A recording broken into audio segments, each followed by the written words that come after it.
విశాఖలో ఈవీ బస్సులను మంత్రి రాంప్రసాద్ రెడ్డి పరిశీలించారు.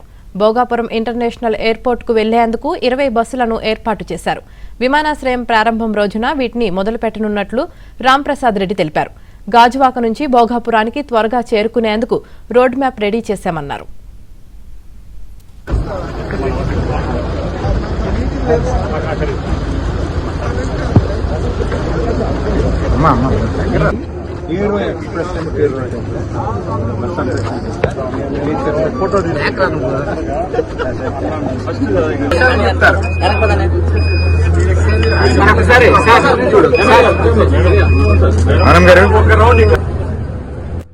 విడతగా వైజాగ్ సిటీ నుంచి భోగాపురం ఎయిర్పోర్ట్ ప్రారంభమైన తర్వాత 20 బస్సులను తిప్పేదానికి ఏపీఎస్ఆర్టీసీ నిర్ణయం తీసుకుంది.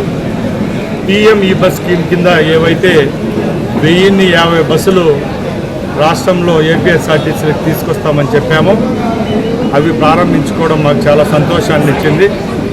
వచ్చే 2 నెలల్లోనే టోటల్గా రాష్ట్రంలో ఉన్న అన్ని పెద్ద డిపోల్లోకి ఈ 1050 బస్సులను నడపడం జరుగుతుంది. ఇది ఒక మంచి పరిణామం.